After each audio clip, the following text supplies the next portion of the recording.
Olá, queridos irmãos, sejam bem-vindos em mais um dia com Deus. Quero falar com vocês um assunto muito importante sobre a disciplina de Deus quando nós pecamos.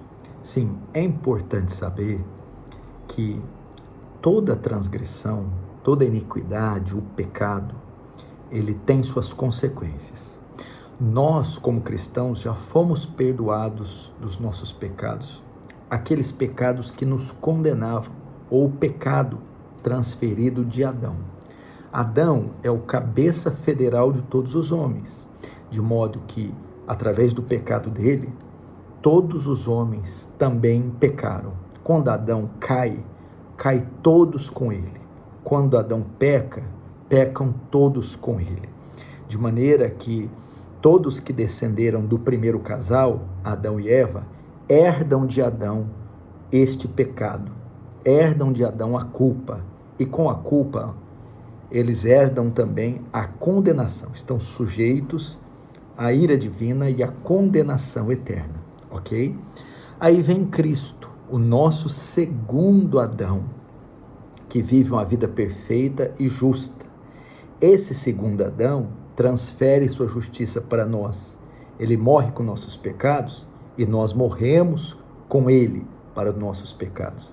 Ele ressuscita para a justificação, nós ressuscitamos também quando cremos com ele em uma nova vida. Então, o pecado não terá mais domínio sobre nós, ele não tem poder mais de nos condenar, nós já passamos da morte para a vida. Nós fomos justificados diante de Deus. O que é isso? No tribunal de Deus, recebemos uma sentença favorável e nós fomos declarados legalmente isentos do pecado, justos. Portanto, não podemos mais ser condenados ao inferno. Isso é uma verdade universal e isso tudo foi pela graça. Pela graça sois salvos por meio da fé. Isso não vem de vós, é dom de Deus, para que ninguém se glorie, ok? Ao depositarmos nossa fé, confiança em Cristo, o Senhor, que enviou Ele para pagar por nossos pecados, nos perdoa e nos salva. Entretanto, nós, apesar de sermos justificados, não entrarmos mais em condenação, nós ainda caímos em tentação, nós ainda praticamos o pecado, nós ainda deslizamos. E o pecado é o quê? A desobediência à lei de Deus, a desobediência a Deus, a infração da lei de Deus, ou fazer tudo aquilo que é contrário ao caráter e à natureza de Deus. Aquilo que não o glorifica é pecado.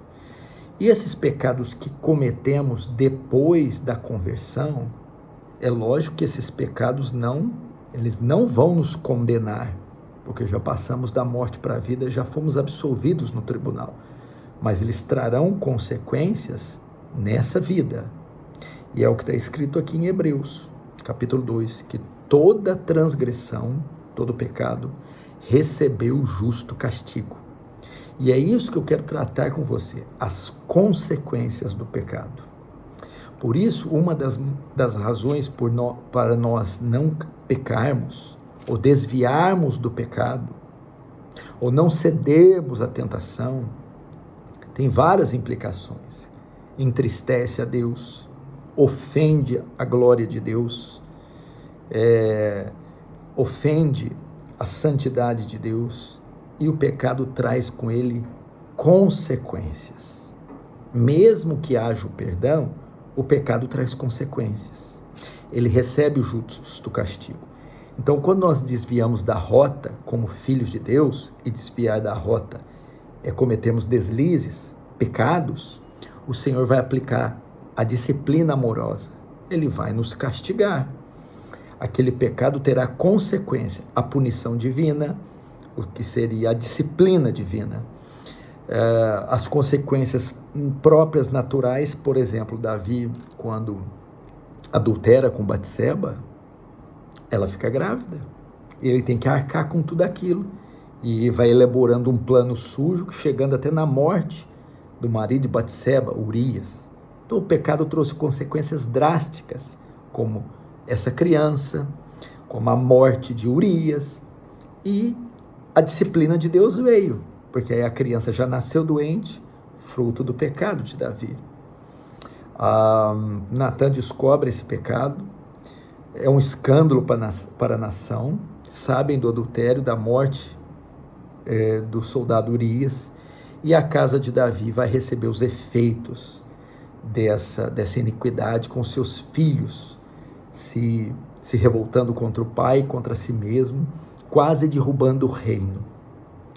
Então, irmão, eu quero advertir você que está envolvido em algum pecado oculto, você que está escondendo alguma coisa da sua esposa, ou alguma coisa do seu marido, você que está escondendo alguma coisa dos seus pais, ou dos seus pastores, ou você que está envolvido num duplo relacionamento, ou envolvido na arrecadação de algum bem ilícito, na aquisição de algum bem, ou de dinheiro, ou de notas, ou você que tem consumido pornografias ocultas. Eu não estou falando aqui de deslize, não estou falando aqui de fraqueza da carne, que eu e você, todos nós caímos, mas eu estou dizendo de uma vida de pecado, eu estou dizendo de pecados ocultos.